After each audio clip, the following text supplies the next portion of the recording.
Did you have any of these valuable 1970s cards? Now that we're in the 70s, we're in the pure vintage area of baseball cards. There's so many great, valuable cards to cover.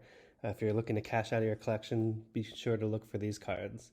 So the criteria here is cards are worth over $100 in PSA 9 condition, generally from major card brands.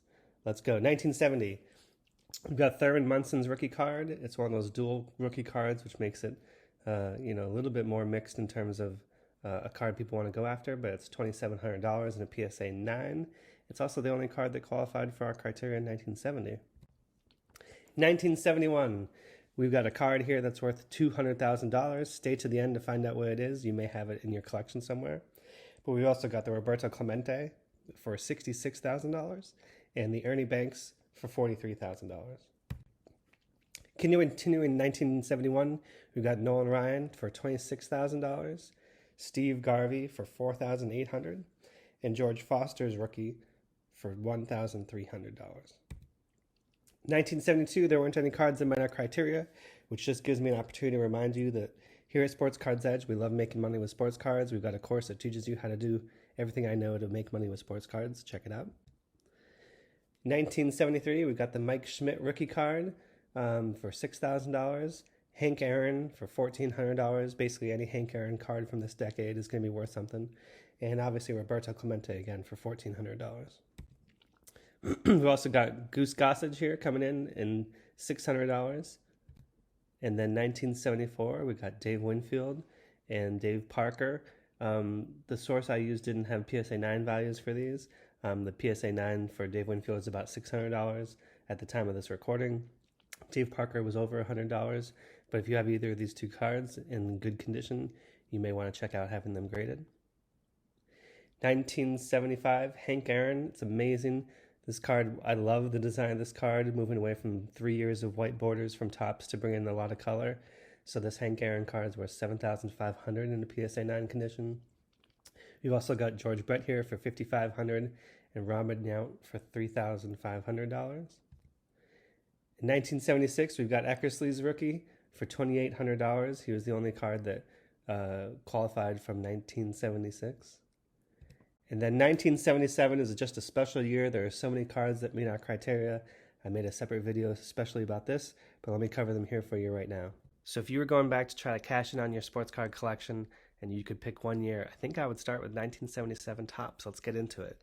So we've got the Robin Yount card here for $1,100 in a PSA 9, and almost all of these I'm going to go through here today are not rookie cards. It blows my mind. These are more valuable than some of the 76s, the 78s. Like, there's something special about 1977. I should probably do some digging into it. So you got Robin Yount for $1,100. You got the Thurman Munson for $900 in a PSA 9. This classic Mike Schmidt, I love. I think I've seen that on Beckett before, but that's like a classic card. Again, it's not as rookie, but for $485. And this 1977 Topps Ron Guidry for $444. All right, Pete Rose. This card is awesome.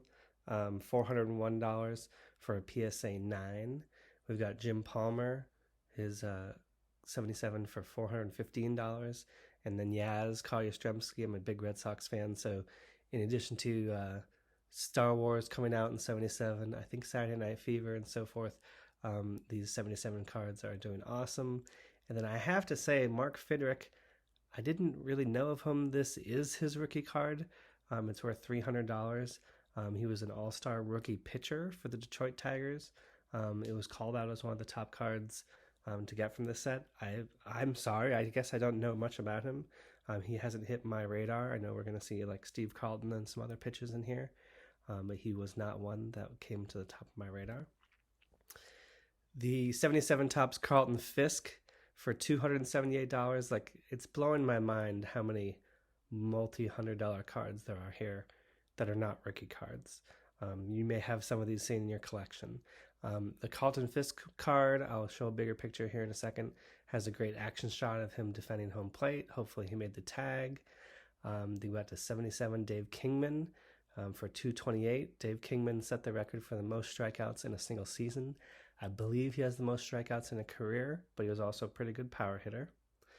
The Dave Winfield 77 Topps for $231.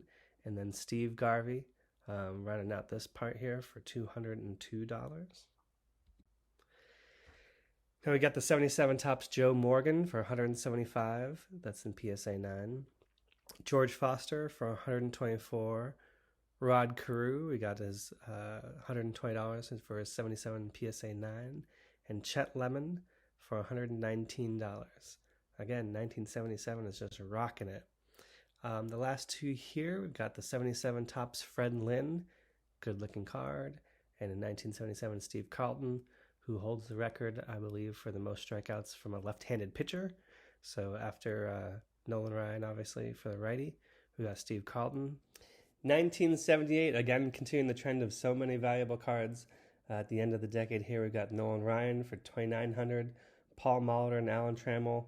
As I mentioned, I generally don't like multiple players on rookie cards, but in this one, you can have two Hall of Fame rookie shortstops on one card.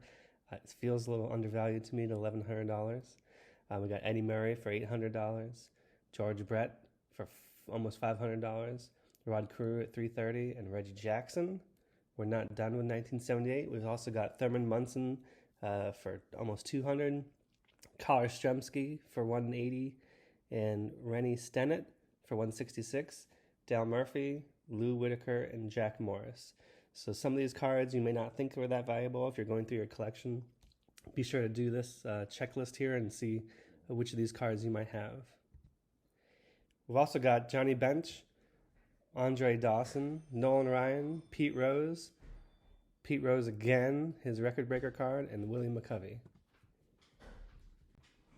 1979, we got Ozzie Smith at $2,800, Dave Winfield for almost $800, Dennis Eckersley around $600, Nolan Ryan, if you have a Nolan Ryan card, it's probably going to be viable. You may want to look at grading it, but his 79 is worth about $400, George Brett and Willie Stargell. Also, Robin Yount at around $180, Mike Schmidt for $150, Thurman Munson $140, Carlton Fisk, Reggie Jackson, and Collier Stremski. Man, the late 70s cards are just so valuable. It's amazing. And it continues. We've got Rod Carew, Jim Palmer, Dale Murphy, Lou Brock, and Jim Rice. So if you're looking through your collection, the end of the 70s can probably be a gold mine for cards you can grade for over $100. Coming back to 1971, the most valuable card on this list will be maybe no surprise to those who are following, but it's Thurman Munson's All-Star Rookie card, so technically his second-year card. But this is an amazing picture. He's got All-Star Rookie. It's just him instead of the 1970 card where he's sharing it. So I love the look of this card. I had no idea it's worth $200,000 in PSA 9 condition. If you have this in any condition over a PSA 5, it's going to be worth more than $100. So definitely go back through your collection and look for this card. And thank you so much. This has been a production of the Sports Cards Edge. Our goal is to help give you an edge making money with sports cards. We do that through a course that we offer, which tells you everything I know about making money, as well as a data plan, which includes Flip List, which tells you when auctions for cards are undervalued and you can buy a card and immediately flip it for a profit. So be sure to go to sportscardsedge.com and check out those. And below in the description, there'll be a link where for free you can download the top 300 baseball cards worth money from your childhood collection, which includes the cards covered here, plus many, many more. Thank you. Please like and subscribe and follow us for more, as we love to do this for baseball cards.